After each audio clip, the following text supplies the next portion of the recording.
నమస్తే, welcome to morning bulletin. ఫిరాయింపు ఎమ్మెల్యేల అంశంపై కేటీఆర్ చేసిన వ్యాఖ్యలపై మంత్రి జూపల్లి కృష్ణారావు తీవ్రంగా స్పందించారు. కేటీఆర్ మాట్లాడుతూ ఎమ్మెల్యేలకు సిగ్గు లేదా అని వ్యాఖ్యానించడాన్ని తప్పుపట్టిన జూపల్లి ఇది ఏ విధమైన రాజకీయ సంస్కృతి అని ప్రశ్నించారు.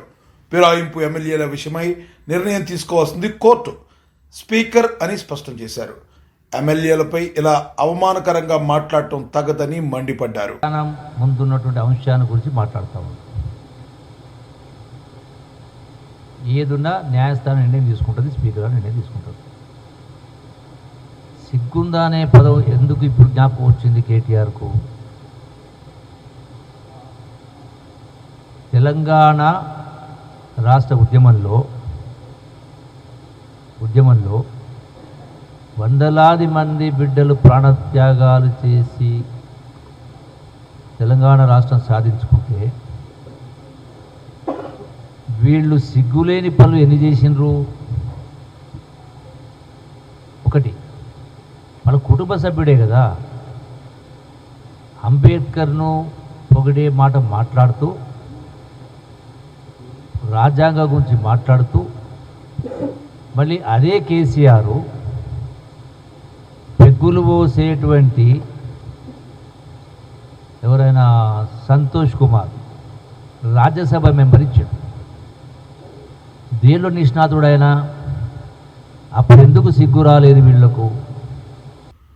ఆంధ్రప్రదేశ్ కాంగ్రెస్ చీఫ్ వైఎస్ షర్మిలారెడ్డి విశాఖ ఉక్కు పరిశ్రమ రక్షణ కోసం రాష్ట్రంలోని అన్ని రాజకీయ పార్టీలు ఒకే వేదికపైకి రావాలని పిలుపునిచ్చారు.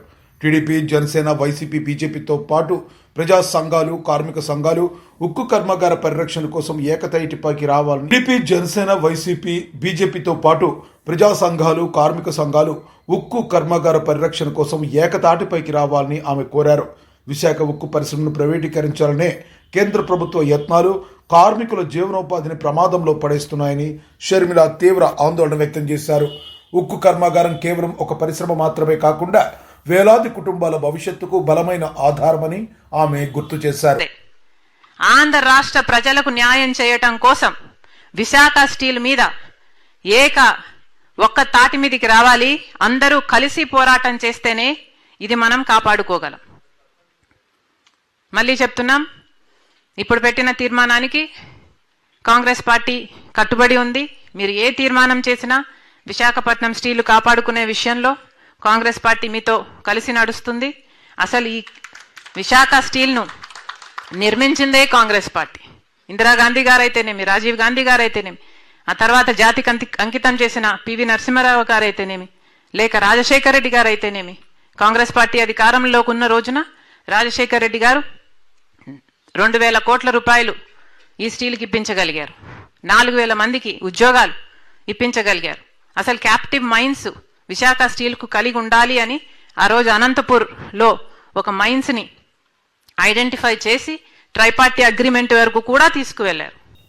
దేశంలో, ప్రపంచంలో మారుతున్న పరిస్థితులకు అనుగుణంగా సింగరేణిలో మార్పులు తీసుకొస్తున్నామని తెలంగాణ డిప్యూటీ సీఎం భట్టి విక్రమార్క తెలిపారు. సింగరేణి తెలంగాణ రాష్ట్ర ఆత్మ అని ఆయన పేర్కొన్నారు. ఇప్పటి వరకు కేవలం బొగ్గు గనులకు పరిమితమైన సింగరేణిని ఇతర ఖనిజాల వేలంలో పాల్గొనేలా నిర్ణయం తీసుకున్నామని వెల్లడించారు. కొత్త అవకాశాలను వినియోగించుకోవడం ద్వారా సింగరేణి మరింత బలోపేతమవుతుందని ఆయన స్పష్టం చేశారు. సింగరేణి కాలనీస్ కేవలం బొగ్గు గనులకు మాత్రమే పరిమితం కాకుండా ఇతర మినరల్స్ లో కూడా ఆక్షన్స్ లో పార్టిసిపేట్ చేసి ఈ సింగరేణి వ్యవస్థని, సంస్థని విస్తరించుకునేటట్టుగా కార్యకలాపాలు చేపట్టాలని చెప్పి సింగరేణి బోర్డు తీసుకున్న నిర్ణయం కూడా మీ అందరికి తెలిసిందే. అట్లాగే సింగరేణి కాలనీస్ తెలంగాణ రాష్ట్రానికి సంబంధించినంత వరకు ఈ రాష్ట్ర ఆత్మగా ఉన్నటువంటి విషయం కూడా మనందరికీ తెలిసింది. ఇటీవల హెచ్ఎంఎస్ గౌరవాధ్యక్షులుగా ఎన్నికైన కల్వకుంట్ల కవితకు హెచ్ఎంఎస్ మరియు సింగరేణి జాగృతి నాయకులు ఘన సత్కారం చేశారు. ఈ సందర్భంగా కవిత మాట్లాడుతూ రాష్ట్రంలో కాంగ్రెస్ ప్రభుత్వం అధికారంలోకి వచ్చిన తర్వాత సింగరేణిలో అవినీతి రాజ్యమేలుతుందని ఆరోపించారు. ప్రతి కాంట్రాక్టు 25% అవినీతి జరుగుతుందని, అందులో 10% వాటా కాంగ్రెస్ పెద్దలకు వెళుతుందని విమర్శించారు. అవినీతిని ఎట్టి పరిస్థితుల్లో అంగీకరించబోమని, అవసరమైతే సిబిఐతో పాటు కేంద్ర దర్యాప్తు సంస్థలకు ఫిర్యాదు చేస్తామని హెచ్చరించారు. గల్లీలకు వచ్చి కార్మికుల కోసం కొట్లాడాలి. ఇవాళ టీబీజీ కేసు అయినా హెచ్ఎంఎస్ అయినా ఎవరు ఎక్కువ కొట్లాడితే, ఎవరి కార్మికుల పక్షాన ఎక్కువ నిలబడి వారి హక్కులు సాధించుకోగలిగితే వాళ్ళకే సింగరేణి కార్మికులు ఓటేస్తారు తప్పితే ఇంకొకటి కాదు. కాబట్టి టీబీజీ కేసులో ఉన్నటువంటి నాయకులకు కూడా నేను ఈ సందర్భంగా తెలియజేస్తూ ఉన్నాను. మీకు అనేక పర్యాయాలు నేను చెప్పిన, మనం కార్మికుల ఇష్యూ తీసుకొని గ్రౌండ్లో ఉండాలి. గవర్నమెంట్లో ఉన్నాం కదా అని గ్రౌండ్ ఇడిచిపెట్టొద్దని చాలాసార్లు చెప్పిన, వాళ్ళు వినలేదు. అయినప్పటికీ ఇంకొక మాట కేసీఆర్ గారు నాకు చెప్పింది పదే పదే, మీ టీబీజీ కేసు నాయకులు కరప్షన్ చేస్తూ ఉన్నారు, తగ్గించుకోమని చెప్పండి అంటే పదే పదే హెచ్చరికలు చేయడం కూడా జరిగింది. అయినప్పటికీ వాళ్ళు మారలేదు. ఇక మూడో అంశం, అనేక సార్లు నేను చెప్పిన, 20,000 మంది యువమిత్రులను ఇవాళ మనం ఉద్యోగాలు ఇచ్చి కొత్తగా సింగరేణిలోకి తీసుకున్నాం. మరి ఇప్పుడు వచ్చినటువంటి యువ నాయకత్వానికి కార్మికుల చట్టాల పట్ల అవగాహన, వారికి ఒక నాయకత్వ లక్షణాన్ని అలవాటు చేయాల్సినటువంటి బాధ్యత టీబీజీ కేసు మీద ఉంటుంది. కాబట్టి మీరు కేంద్ర కమిటీలో యువకుల్ని తీసుకోండి, 60-70% యువమిత్రులను వేసుకొని ముందుకెళ్ళండి అని పదే పదే పదే చెప్తే కూడా ఏనాడు యువతను ప్రోత్సహించినటువంటి పాపాన టీబీజీ కేసు పోలేదు. కూటమి నేతలను రైతులు ప్రశ్నిస్తుంటే దాన్ని డైవర్ట్ చేసేందుకు లిక్కర్ స్కామ్ లో దర్యాప్తు కొత్త మలుపు అని ప్రచారం చేస్తున్నారు. సిట్ ఇన్వెస్టిగేషన్ టీంలో ఉన్న ఈనాడు, ఆంధ్రజ్యోతి నిత్యం తమ పత్రికల్లో రోజుకో కొత్త కథనాలు ప్రచురిస్తుంటాయి. ఈ కథల ప్రకారం సిట్ ఛార్జ్షీట్ తయారు చేస్తుంది. న్యాయస్థానాల్లో ఈ ఛార్జ్షీట్లోని లోపాలను సమర్థించుకోలేని అసమర్థత, సిట్ అధికారులు కుప్పిగంతులను చూస్తుంటే లిక్కర్ స్కామ్ అనేది చంద్రబాబు, లోకేష్లు అల్లిన కథలేనని తేలిపోతుంది. అసలు లిక్కర్ స్కామ్ పేరుతో సృష్టించిన బేతాళ కథలను, కుట్రను వివరిస్తూ వాస్తవాలను వెలువరిస్తూ వైఎస్ఆర్సీపీ రిలీజ్ చేసిన డాక్యుమెంట్ 3 ఎపిసోడ్లుగా చిత్రీకరించిన వీడియోలను కూడా సోషల్ మీడియాలో పెడుతున్నాం. దాన్ని ప్రజలు చూస్తే ఎలా ఈ బేతాళ కథలను తయారు చేశారో అర్థమవుతుంది. వాళ్ళు ఇన్వెస్టిగేషన్ చేస్తూనే ఉన్నారు. ఒకవైపున అరెస్టులు చేస్తున్నారు, ఒకవైపున ఇన్వెస్టిగేషన్ చేస్తున్నారు. కొంతమందిని అరెస్ట్ చేస్తున్నారు, కొంతమందిని అరెస్ట్ చేస్తామని బెదిరిస్తున్నారు. ఇది జరుగుతున్నటువంటి అంశం. నిన్న చూసాం, మన సునీల్ జగన్మోహన్ రెడ్డి గారి కజిన్, సమీప బంధువు, ఆయన ఇళ్లలో సోదాలు చేశారు, ఆఫీసులో సోదాలు చేశారు. అక్కడ హార్డ్ డిస్కులు దొరికాయంట. దొరకవా మరి? కంప్యూటర్లు దొరికాయంట, కీలకమైన ఆధారాలు దొరికాయంట. ప్రతి కేసులో ఇదే. సిట్టు విచారణ చేయటమో, సిట్టు యొక్క దాడులు జరిగితే విచారించటమో, లేకపోతే సోదాలు చేయటంలోనే చాలా కీలకమైన ఆధారాలు దొరికాయి. ఒక పెద్ద స్టంటు, ఒక కథ, ఒక కల్పితమైన కథ నడిపేటటువంటి కార్యక్రమం చేస్తున్నారు. మీరు అందరూ చూశారు కూడా. కేసిరెడ్డి వ్యవహారంలో 11 కోట్ల రూపాయలు సీజ్ చేశామన్నారు. ఈ 11 కోట్ల రూపాయలు ఎక్కడివి, ఏమిటి అని కోర్టు ద్వారా పిటిషన్ పెట్టి అడిగితే తెల్లముఖం వేశారు. ఎక్కడో చెప్పలేనటువంటి పరిస్థితి. అంత కట్టుకథ అనేది చాలా క్లియర్గా అర్థమైపోతున్నటువంటి అంశాలు మనం చూస్తున్నాం. అంతేకాదు, మీరు రాష్ట్ర ప్రజానీకం కానీ, మేధావులు కానీ, న్యాయ నిపుణులు కానీ ఆలోచించదగినటువంటి ఒక కీలకమైన పరిణామాన్ని మనం చూసాం. అదేంటంటే షార్ట్ షీట్ ఫైల్ చేయలేకపోయారు. ఫైల్ చేశారు, అన్ని తప్పులు దడకే. జడ్జి గారు ఇది ఏమిటి, దీని మీద కొన్ని సమాధానాలు చెప్పండి అని తిప్పి పంపిస్తే మళ్ళీ తిరిగి లేదు. ఈ నోట్లు ఎక్కడి అంటే తిరిగి సమాధానం లేదు. అంటే దీన్ని బట్టి అర్థమవుతుంది ఏంటి, నేరారోపణ చేశారు కానీ దానికి సంబంధించినటువంటి ఆధారాలను సమీకరించడంలో మాత్రం పూర్తిగా సిట్ విఫలమైపోయింది. చంద్రబాబు నాయుడు గారు ఏం చెబితే అది చేసేటటువంటి పరిస్థితి. మొన్న ఈ మధ్యన మా మీద కూడా లిక్కర్ కేసులో, ట్రాన్స్పోర్ట్ కేసులో అంట, అంబటి రాంబాబు, ఆ నాగేశ్వరరావు గారి అబ్బాయి, లేకపోతే ఆ విజయేందర్ రెడ్డి, ఆ కేతిరెడ్డి వర్షం రాసేస్తున్నారు. ఎవడ మీద కోపం ఉంటే, ఎవడ ప్రెస్లో మాట్లాడితే వాడికి వీళ్ళు లంగర్ తిప్పేస్తున్నారు. పడవ తిప్పేసి ఖచ్చితంగా మా ఇంటికి వచ్చేసింది అనమాట ఇన్వెస్టిగేషన్ కోసం. ఏది నాకు అర్థం కాల. ఆధారాలు లేకోకుండా కేవలం పొలిటికల్ వెండేటాతో కేసులు పెట్టి వేధించాలనేటువంటి ప్రయత్నం చేయటం చాలా దురదృష్టకరం. ఏదైనా ఒక ఇష్యూ వచ్చిందనుకో, దాన్ని డైవర్ట్ చేయడం కోసం సిట్టు విచారణకు పిలిచింది కొంతమందిని. నాకు చాలా ఆశ్చర్యం వేసింది ఏంటంటే, సిట్టు వెళ్ళి సోదాలు చేస్తుంది, లేదా దానిలో ముద్దాయిల దగ్గర నుంచి ఫోను తీసుకుంటుంది, ఆ ఫోన్లో నుంచి కొన్ని నెంబర్లు తీసుకుంటుంది, ఆ నెంబర్లోనే పిలుస్తుంటారు. చివరికి ఎలాంటి చేస్తున్నారంటే మనం బాత్రూమ్ కడగడానికి కూడా నెంబర్లు పెట్టుకుంటామే, వాళ్ళని కూడా పిలుస్తున్నారు. లేదా డ్రైవర్ని వాళ్ళని కూడా పిలుస్తున్నారు, పిలిచి వాళ్ళని విచారిస్తున్నారు. ఇంత దౌర్భాగ్యంగా ఉంది సిటీ యొక్క విచారణ. ఇలాంటి దౌర్భాగ్యమైనటువంటి విచారణలు చేసి ఏదో ఉంది దీనిలో అనేటువంటి భావన కలిగించడం కోసం ప్రయత్నం చేస్తున్నారు. రాష్ట్రంలో దేవాలయ భూములను కూటమి నేతలు దోచుకుంటూ ఉంటే పవన్ కళ్యాణ్ ఎందుకు మౌనం వహిస్తున్నారని వైఎస్ఆర్సీపీ గుంటూరు జిల్లా పార్లమెంట్ పరిశీలకులు పోతిన మహేష్ అన్నారు. వరాహి డిక్లరేషన్ ఏమైందని ప్రశ్నించారు. దేవుడి మాన్యాలు కాజేస్తున్న కూటమి నాయకులకు పవన్ కళ్యాణ్ వత్తాసు పలుకుతున్నారని మహేష్ ఆరోపించారు. టర్మ్ లీజ్ 33 yearsకి ఇచ్చేటువంటి విధానానికి వాళ్ళు ఈ జీవో జారీ చేశారు. గతంలో ఎప్పుడన్నా ఎలా ఉందా? ఇదే వారంలో మచిలీపట్నం గొడుగు వెంకటేశ్వర స్వామికి చెందినటువంటి 400 కోట్ల రూపాయలు విలువైన 40 ఎకరాల భూములను కూడా ఎగ్జిబిషన్ పెట్టుకోవడానికి, గోల్ఫ్ కోర్టులు ఏర్పాటు చేసుకోవడానికి, దేవుడి మాన్యాల్ని దారాదత్తం చేసేటువంటి ఒక పెద్ద కుట్ర విజయవాడకి ఆనుకొని ఉన్నటువంటి గొల్లపూడిలో శ్రీకారం చుట్టారు. మీకు పోయే కాలం వచ్చింది కాబట్టినే దేవుడితో పెట్టుకుంటా ఉన్నారు. మరి వారాహి డిక్లరేషన్ పేరిట ఆలయాల్ని, హిందూ ధర్మాన్ని రక్షిస్తానని నాటకాలు ఆడి ఈ రోజున పవన్ కళ్యాణ్ గారు నిద్రపోతా ఉన్నారు. మీ వారాహి డిక్లరేషన్ ఎక్కడ పవన్ కళ్యాణ్ గారు? మీరు ఎక్కడ నిద్రపోతా ఉన్నారు? సనాతన ధర్మం అని పవన్ కళ్యాణ్ గారు మీరు ముసుగేసుకున్నది దేవాలయాల భూముల్ని, దేవుడి సొమ్ముని కొట్టేస్తున్న వాళ్ళకి అండగా నిలబడడం కోసమా? మీరు సమాధానం చెప్పాలి. అలాగనే మీ ఓజీ సినిమా కూడా ప్రీ రిలీజ్ ఈవెంట్ గొడుగు వెంకన్న స్వామికి చెందిన 40 ఎకరాల భూముల్లో ఏర్పాటు చేస్తామని చెప్తున్నారు. ఇది నిజమా అబద్ధమా? ఇప్పుడు పురంధరేశ్వర్ గారు, ప్రస్తుత అధ్యక్షులు మాధవ్ గారు, మీరు కూడా నిద్రపోతున్నారా? పడుకున్నారా? ఈ వరుసగా జరుగుతున్నటువంటి ఆలయాల దోపిడీ, దేవుడి భూములు స్వాహ, ఆలయాల్లో జరుగుతున్న అపచారాలు మీకు కనబడట్లేదా? వినపడట్లేదా? లేకపోతే నిద్రపోతున్నట్టు నటిస్తా ఉన్నారా? హిందూ ధర్మాన్ని, హిందూ దేవాలయాల్ని కాపాడినటువంటి వ్యక్తి వైఎస్ జగన్మోహన్ రెడ్డి గారు. చంద్రబాబు నాయుడు గారు దేవాలయాల్ని కూలిస్తే దేవాలయాల్ని కట్టినటువంటి వ్యక్తి జగన్మోహన్ రెడ్డి గారు. తిరుమల తిరుపతి లాంటి ఆలయ పవిత్రతని కాపాడి భక్తులకి విశేషమైనటువంటి సేవలు అందించినటువంటి వ్యక్తి వైఎస్ జగన్మోహన్ రెడ్డి గారు. రీకాల్ వ్యవస్థ లేకపోవడంతో 5 ఏళ్లు ఇష్టారాజ్యంగా వ్యవహరిస్తున్నారని, మేమే తెలంగాణకు గుత్తాధికారులమని కాంగ్రెస్ నాయకులు భావిస్తున్నారని విమర్శలు వెల్లువెత్తుతున్నాయి.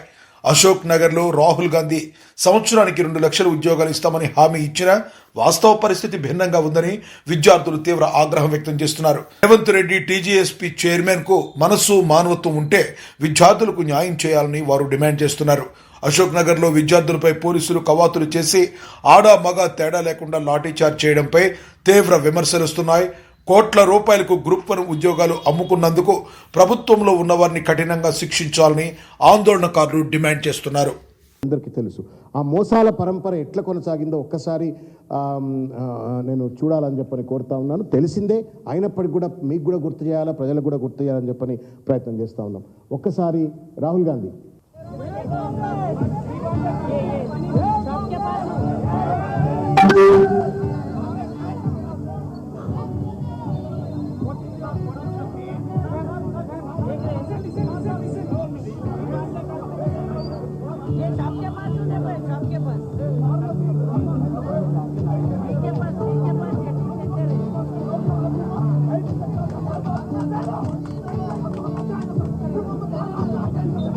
ఇది రాహుల్ గాంధీ గారు అశోక్ నగర్కి వెళ్ళి మేము అధికారంలోకి రాగానే టీజీపీఎస్సీని మేము సంస్కరిస్తాం, ఉద్యోగాలన్నీ మీకు ఇస్తాం, సంవత్సరంలోనే 2 లక్షల ఉద్యోగం ఇస్తామని చెప్పని యూత్ డిక్లరేషన్లు, ఈ డిక్లరేషన్లు అన్ని ఇచ్చిండ్రు. సాక్షాత్తు అశోక్ నగర్ చిక్కడపల్లి లైబ్రరీ రోడ్డు మీద కూర్చొని రాహుల్ గాంధీ యొక్క విన్యాసం చూసినాం, రేవంత్ రెడ్డి గారి యొక్క డ్రామాలు చూసినాం. ఇది విజువల్. ఇట్లా పోయి అక్కడ కూర్చున్న తర్వాత ప్రజలు నమ్ముతారు కదా, నిరుద్యోగ విద్యార్థులు నమ్ముతారు కదా. సహజంగా యువకులు కాబట్టి, భావోద్వేగాలు ఉన్నటువంటి వ్యక్తులు కాబట్టి నమ్మి వాళ్ళందరూ బస్సులు కట్టుకొని ఊరూరు తిరిగి ప్రచారం చేసి రేవంత్ రెడ్డిని గద్దె మీద కూర్చోబెట్టిన తర్వాత జరుగుతున్నటువంటి ఒక దాష్టికాలను ఒకసారి నేను చూడాలని చెప్పి నేను కోరుతా ఉన్నాను. ఇక లాఠీచార్జ్ చూపెట్టండి.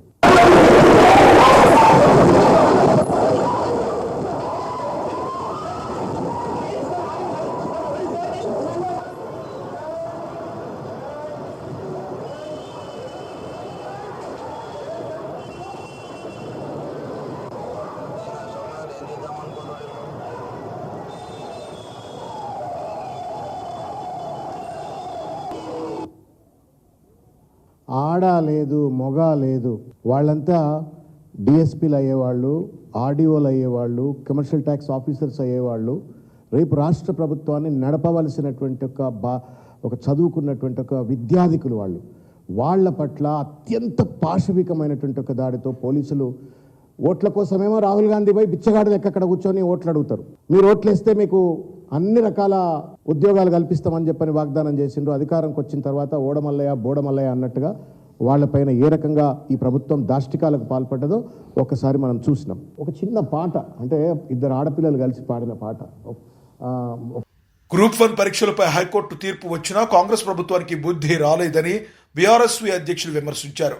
విద్యార్థుల సమస్యలపై స్పందించకుండా డివిజన్ బెంచ్కు అప్పీలుకి వెళ్లడం ఎందుకోసం, ఎవరి కోసం అనేది ప్రభుత్వం స్పష్టంగా చెప్పాలని డిమాండ్ చేశారు. జీవో నెంబర్ 29ను ఎవరి ప్రయోజనాల కోసం తెచ్చారో ప్రజలకు వివరించాలన్నారు. రాష్ట్రంలోని విద్యార్థులను, అన్ని సంఘాలను ఏకతాటిపైకి తెచ్చి పోరాటం చేస్తామని హెచ్చరించారు. స్పష్టంగా చెప్పింది. పబ్లిక్ సర్వీస్ కమిషన్ అసలు నిబంధనలకు విరుద్ధంగా, నోటిఫికేషన్ విరుద్ధంగా ఇవాళ ఫలితాలు ఎగ్జామ్ పెట్టడం కానీ, ఫలితాలు విడుదల చేయడం కానీ ఇవన్నీ తప్పిదాలని చెప్పి హైకోర్టు చెప్పినాక కూడా ఈ పబ్లిక్ సర్వీస్ కమిషన్కి ఇంకా బుద్ధి రాదా, ఈ ప్రభుత్వానికి బుద్ధి రాదని చెప్పి ఇవాళ మేము ప్రశ్నిస్తూ ఉన్నాం. ఎందుకు మీరు బేసజాల పోతున్నారు? డివిజన్ బెంచ్కి పోవాల్సిన అవసరం మీకు ఎందుకు?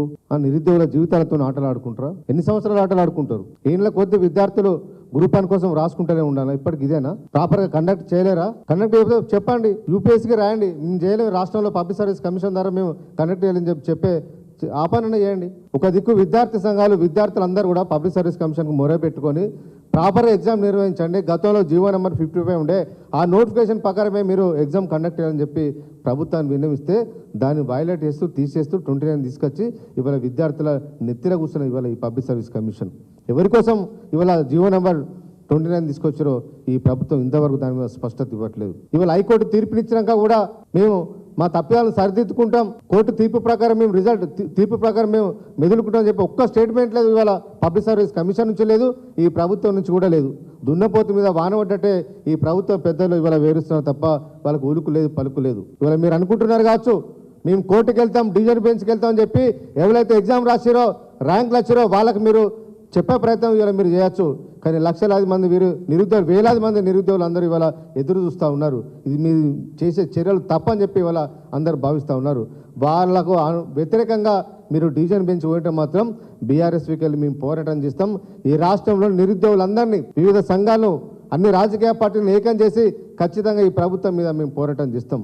ఇవాళ క్యాబినెట్ మినిస్టర్ ఎందుకు స్పందించారు దీని మీద? మీ అవసరాల కోసం, మీ ఫండింగ్ కోసం, వాటి కోసం, వీటి కోసం, చిన్న మీ పనుల కోసం మాత్రం క్యాబినెట్ మీటింగ్ను ప్రత్యేకంగా పెట్టుకుంటారు. ఇంత లక్షలాది మంది ఎదురు చూస్తున్న ఈ గ్రూప్ 1 విషయంలో కూడా ఎందుకు మీరు ఒక క్యాబినెట్ సమావేశం ఏర్పాటు చేయండి, చర్చించండి. హైకోర్టు తీర్పు ఏ విధంగా ఉందని చెప్పి ఏజీని నిలుచుకొని మీరు అవగాహన తెచ్చుకొని మాట్లాడండి. అవన్నీ ఏం చేయకుండా కాలయాపన చేసే ప్రయత్నం చేస్తే మాత్రం నిరుద్యోగులు ఎవరు ఊకోరని చెప్పి ఈ సందర్భంగా ప్రభుత్వాన్ని హెచ్చరిస్తూ ఉన్నాం. అన్ని విద్యార్థి సంఘాలను ఏకం చేస్తాం, ప్రభుత్వానికి వ్యతిరేకంగా పోరాటం చేస్తాం. రీ ఎగ్జామ్ కండక్ట్ చేసేవారు కూడా మా పోరాటం ఉంటుంది. ఈ రాష్ట్రంలో అన్ని విద్యార్థి సంఘాలను, నిరుద్యోగులను కలుపుకొని ఈ ప్రభుత్వం మీద మేము పోరాటం చేస్తాం. మంత్రులు మీరు ఎవరు తిరగలేరు మీరు అనుకుంటారేమో, పోలీసులను పెట్టుకొని మేము తిరుగుతాం, మాకేం కాదని చెప్పి ఇవాళ ఈ రాష్ట్రంలోని క్యాబినెట్ మినిస్టర్లు అనుకుంటారు కావచ్చు. ఖచ్చితంగా అడ్డుకొని తీరుతాం. మిమ్మల్ని ఎవరి గ్రామాలలో తిరగనీయం.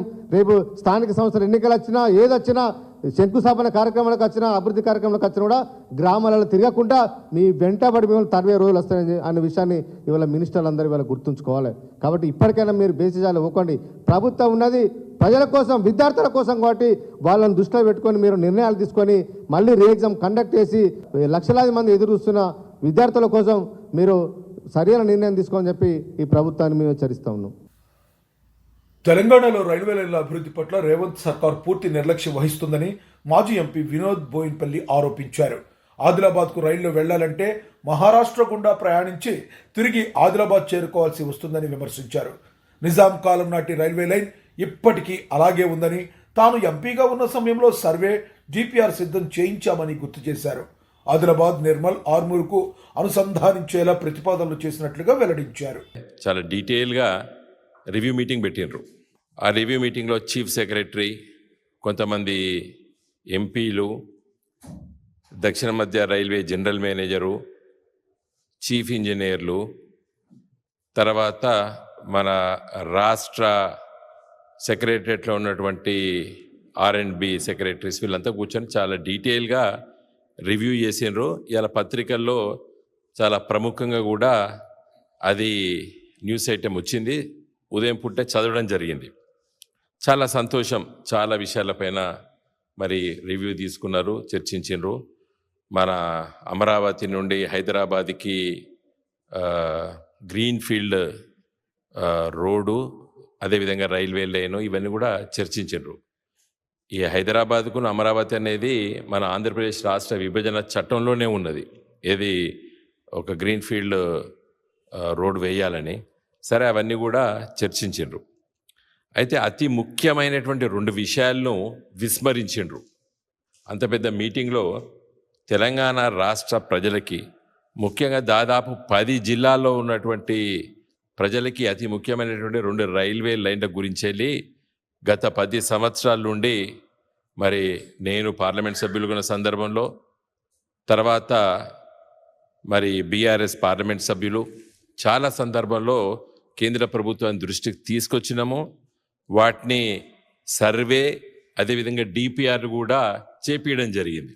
అవి 2 లైన్లు ఆదిలాబాదు, నిర్మలు, ఆర్మూర్ అంటే నిజామాబాద్ జిల్లా, మెట్పల్లి, కోరుట్ల, జగిత్యాల, కరీంనగరు, హుజురాబాదు, హనంకొండ, వరంగల్లు, మహబూబాబాదు, ఖమ్మం. అంటే స్ట్రేట్గా అంటే ఉత్తర తెలంగాణలో ఉన్నటువంటి 10 జిల్లాలకి ఒక పెద్ద కనెక్టివిటీ. చిన్న మిస్సింగ్ లింక్స్ ఉన్నాయి అంతే. ఈ కొత్త రైల్వే లైన్ కాదు, దాదాపు 80% రైల్వే లైన్ ఉన్నది.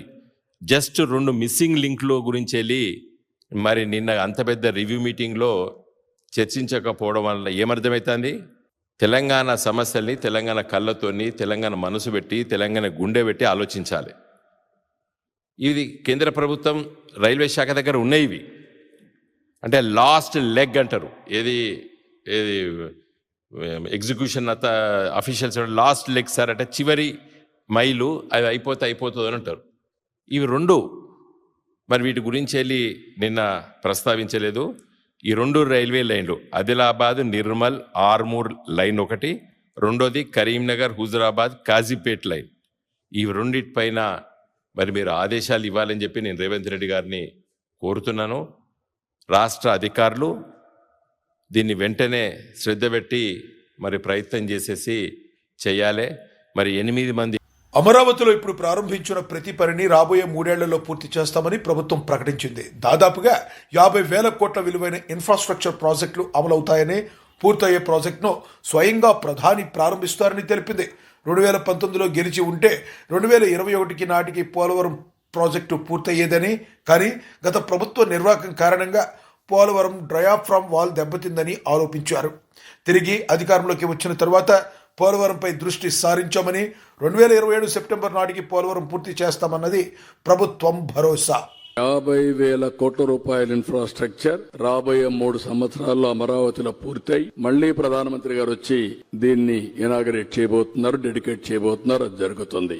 అక్కడి నుంచి ప్రైవేట్ సెక్టర్ పెద్ద ఎత్తున ఒక నాలెడ్జ్ ఎకానమీకి కాలేజెస్, యూనివర్సిటీస్, ఇప్పటికే 4-5 యూనివర్సిటీస్ వచ్చాయి. ఇంకా అనేక యూనివర్సిటీ తీసుకురావాలనుకుంటున్నాం. పోలవరం మీరు ఒకటి గుర్తుపెట్టుకోవాలి, పోలవరం 20కే పూర్తయి ఉండాలి. ఆ రోజు తెలుగుదేశం పార్టీ 19లో గెలుచుంటే 2021కి పోలవరం పూర్తయ్యేది. దానివల్ల రాను వీళ్ళు గడిచిన ప్రభుత్వం నిర్లక్ష్యం వల్ల డయాఫామ్ వాల్ దెబ్బతినడం, ఈ రోజు ఆ డయాఫామ్ వాల్ అంతా పూర్తి చేయడానికి మళ్లీ రీవర్క్ చేయడం, అనేక సమస్యలు తీసుకొచ్చింది. అయినా కూడా కేంద్రం 12,000 కోట్ల రూపాయలు పోలవరం పూర్తిగా డబ్బులు కేటాయించారు. ఆ డబ్బులు ఖర్చు పెట్టి 2027 మిడ్ లో గాని అంటే ఆగస్ట్ సెప్టెంబర్ లో గాని ఈ రెండుకి గాని పోలవరాన్ని పూర్తి చేసి జాతికి అంకితం చేసే బాధ్యత ఎన్డీఏ ప్రభుత్వం తీసుకుంటాం.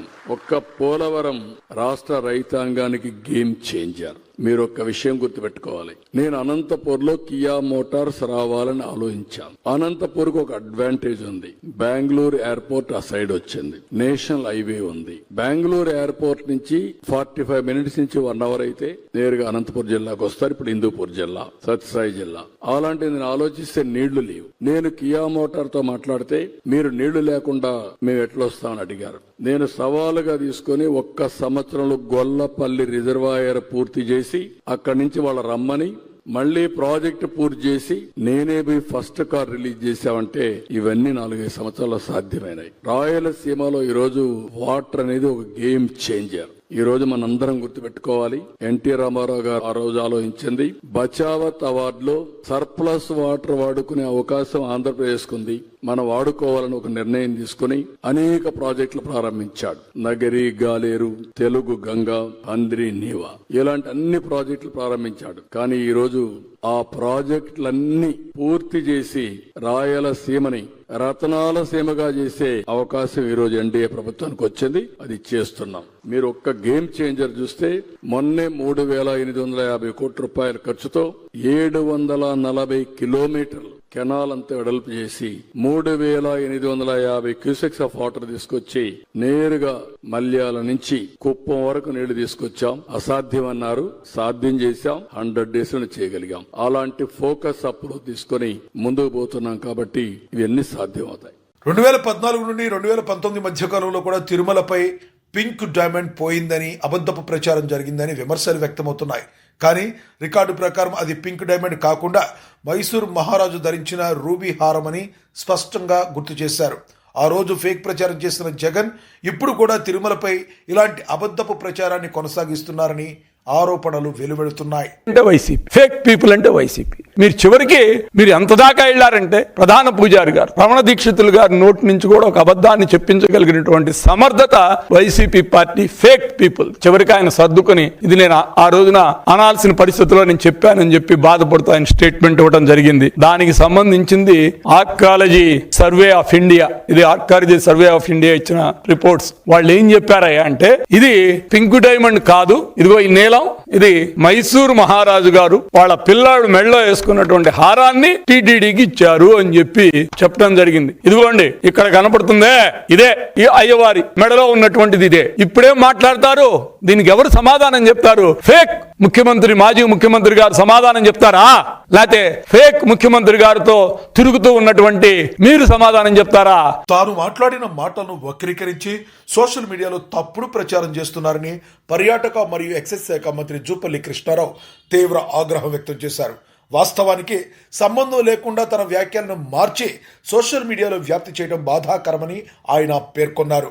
ప్రజలను తప్పుదారి పట్టించే ఉద్దేశంతో ఇలాంటి దుష్ప్రచారాలు చేస్తున్న వారిపై చర్యలు తీసుకోవాలని డిమాండ్ చేశారు. మరియు రేషన్ కార్డ్స్ పంపిన సందర్భంలో మాట్లాడుతూ నేను నా కొల్లాపూర్ నియోజకవర్గానికి సంబంధించిన ఇష్యూస్ వచ్చినప్పుడు సాధారణంగా గ్రామాలలో ప్రజలు ఎన్నుకున్న సర్పంచ్నో ఎన్నుకున్న ఎంపీపీనో జడ్పీటీసీనో తిడుతూ ఉంటారు, ఈ పని కాలే ఆ పని కాలే వాళ్ళ కోటేషన్ కింద.